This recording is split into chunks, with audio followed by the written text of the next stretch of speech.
3 passos para você lidar com sua crença limitante. Em primeiro lugar, eu quero explicar o conceito do que é uma crença. Muitas pessoas acham que crença é fácil de substituir. Inclusive, muitas formações falam que é muito fácil, é só você substituir uma crença por outra. Será que é fácil assim? Se fosse fácil assim, aquela pessoa que está fumando o tempo inteiro e ela quer deixar de fumar, ela substitui aquela crença limitante, que é fumar, por uma crença que impulsiona parar de fumar. Mas é assim que funciona? Não, não funciona dessa forma. Em primeiro lugar, eu quero explicar o que é uma crença e como é que ela se forma. Uma crença não é um pensamento. Tem muita gente que acha que crença é pensamento. Não é pensamento. A crença ela se forma do seguinte fato. Existem pensamentos, esses pensamentos geram fatos. Os fatos acontecem na nossa vida. Pode ser um acidente, pode ser a perda de um ente querido, pode ser o diagnóstico de uma doença.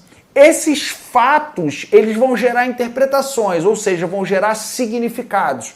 Então existem fatos que geram significados. Então preste atenção. O que é um significado? É uma interpretação, uma história que nós contamos a partir de um fato. Então, se o seu pai se separa da sua mãe e seu pai não te visita, você pode gerar um significado. Poxa, meu pai não me visita porque ele não gosta de mim. Eu sou um lixo, eu não sirvo para nada. Ou você pode gerar um outro significado. Olha, se meu pai não me visita e ele brigou com a minha mãe, ele não quer ter acesso à minha mãe. Então ele não me visita, mas isso é um problema deles, isso não tem nada a ver comigo. Repare que são 2 interpretações do mesmo fato. Então o fato gera significados. Esses significados são histórias que nós contamos para nós. A partir das interpretações dessas histórias, nós desenvolvemos uma série de emoções. Então, se meu pai não me visita, eu gero uma emoção de culpa. Poxa, eu sou culpado ali pelo relacionamento da minha mãe com meu pai não ter dado certo. Ou eu sou culpado do meu pai não olhar para mim e não me visitar. Então existe uma emoção que é gerada. E a partir dessa emoção é que são criadas as crenças. Então as crenças são criadas a partir de emoções.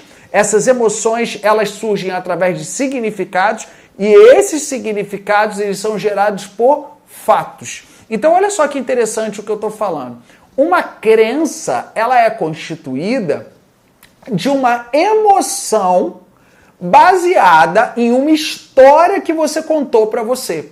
Ou seja, um significado. O que é um significado? É uma história. Você conta uma história e a partir dessa história você gera uma emoção. E aí vem uma crença limitante. Aí vem a crença limitante. Por exemplo, se o papai ele não me visita e se o papai ele não está ao meu lado, relacionamento afetivo não serve, não presta, porque nenhum homem presta.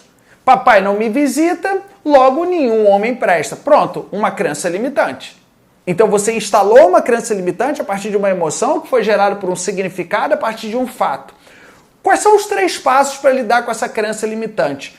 Primeira coisa, quando você faz uma abordagem clínica com o cliente, primeira coisa é você identificar a crença. Entenda qual é a crença do cliente, coloque no papel. Por exemplo, quando o cliente está falando com a dificuldade que ele tem em relação a dinheiro, coloca no papel, olha, quais são os dois pontos positivos ou 2 coisas que você acredita sobre dinheiro boas e 2 coisas negativas ou 3 coisas negativas que você acredita sobre dinheiro.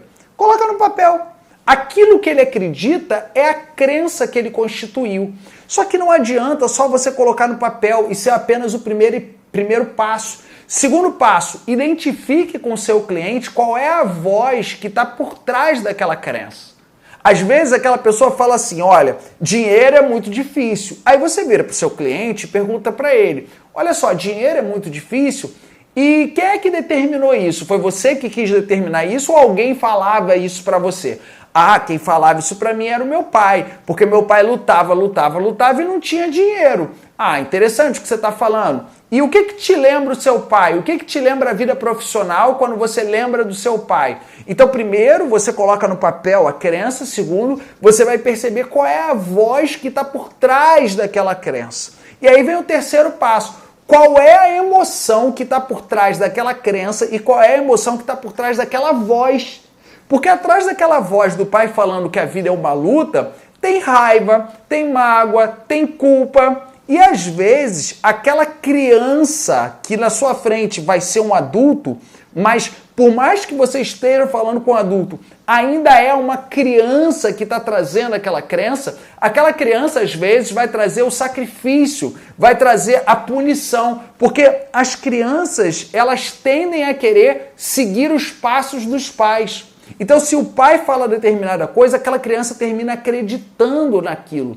E quando uma criança tende a acreditar, ela tende a levar isso para a vida adulta. E se essa crença ela não é ressignificada, ou seja, se a gente não trabalha a emoção que está por trás dessa crença, se a gente não trabalha o significado que está por trás dessa crença, essa crença vai continuar limitando a pessoa durante muitos anos. Então, resumindo, em primeiro lugar, escreva no papel aquela crença.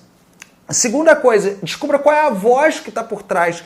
Terceiro, descubra qual é a emoção que está gerando aquela crença. E assim você pode ressignificar com o seu cliente aquela crença. Portanto, uma crença ela não vai ser substituída de uma hora para outra. Ela deve ser ressignificada num processo emocional de descoberta.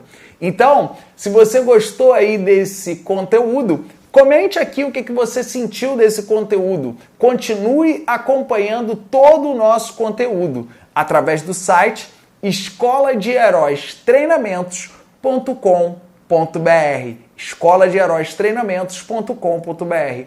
Eu sou Diogo Hudson, responsável pela Escola de Heróis, uma formação para terapeutas do novo milênio.